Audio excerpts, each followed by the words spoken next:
In just the last 24 hours, literally the last 24 hours of Pruitt Scandal Watch, here's what we've learned. We've learned that Pruitt, according to an aide, asked staff to find a lucrative job for his wife. That's at least, I think, the third allegation that he was using public employees to land his wife a job or a gig or a Chick-fil-A.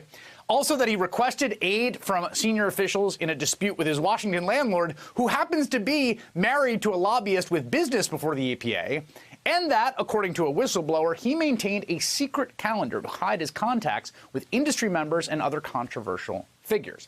That whistleblower, former Deputy Chief of Staff Kevin Chmielewski, says aides met regularly in Pruitt's office to scrub his calendar of anything that might look bad.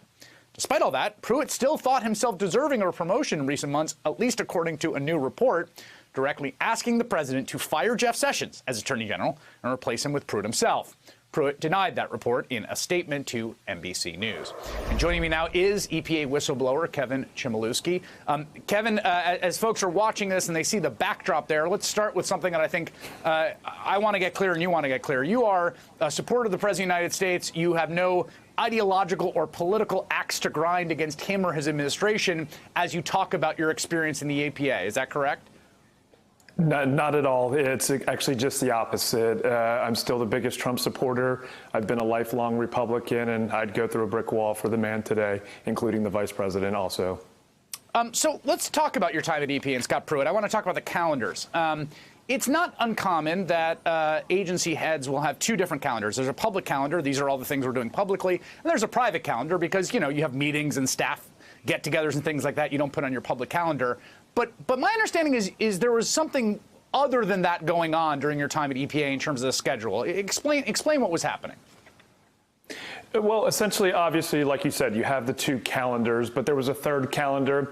And when I say the third calendar, the bigger thing was we would go on and do these trips, and then, or before the trips and next thing you know, we would be asked to basically scrub things that he did that would be controversial. Cardinal Pell being one of them, and there were some other trips. Like I said, this was about a weekly occurrence, sometimes every other week, where we would take the actual schedule, print it out, and they would literally, the chief of staff would basically take some of the stuff that they thought would controversial off of there. Just to be clear, they would delete off the. So he had a third schedule that he kept on his iPad, I understand, and that was the real deal Scott Pruitt schedule, and the public yes, one, the one that was a public record, which is these are all public records. This is the key point here. They would literally delete events from the public record if they thought they would be too controversial. Yes, sir. And it would start off by they would basically print out a paper copy of the schedule, and then the chief of staff, Ryan Jackson, or Pruitt, Administrator Pruitt, would literally take a pen or pencil, take out the stuff that they didn't want on there, and then that's what would go on to the official schedule. When we talk about the official schedule, another big thing that I think everyone should know is it took months at the beginning, and they refused to give those out, and then I even still to this day, my understanding is it takes a month or two for that stuff to come out. Let me just stop you there. Did you or others think this is sketchy? Well, this is strange behavior. Why are we doing this? So I'll make it even easier than that. I've basically lost my whole career, something that I've worked 20 years for. I was one of the president's first advanced guys. I just couldn't put up with it anymore. I love this administration. I love the president.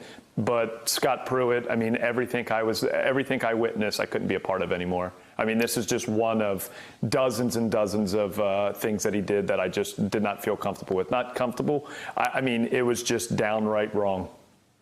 There were low-level, another report today, low-level staffers, people who were 23, 24, 25, being asked to charge trips on their credit card and then not being reimbursed, which is just an astounding detail. Is that something you witnessed firsthand?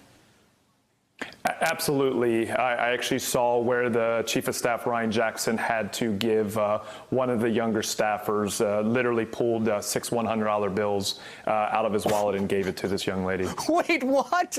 Because she had charged something for the administrator and not gotten reimbursed? It was hotel rooms from the inauguration that his family stayed in, is what it was. So, okay. So the hotel rooms for the inauguration. You've got this first-class travel. You got the trip to Morocco. You've got the $400 meal in Rome. You've also got him. What was the deal with him? He seemed really desperate to find his wife a lucrative job. Between the Chick-fil-A CEO getting a call, trying to get her a job for making at least $200,000. Did you witness that? Was that something he talked about?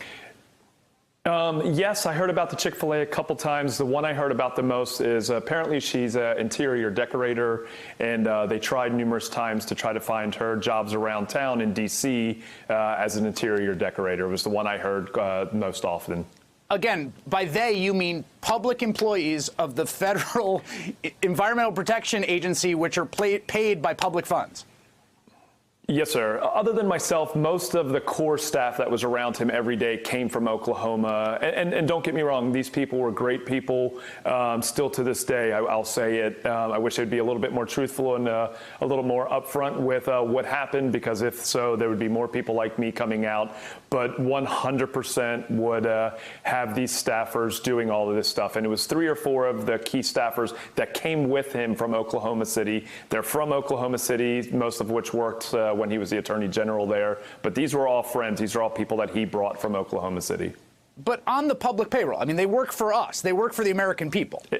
100%. Yours and my tax dollars. That's why I had a problem with it. Not only were they misspending our tax dollars, but it was taking time away from our job and everything else. And that was the problem that I had.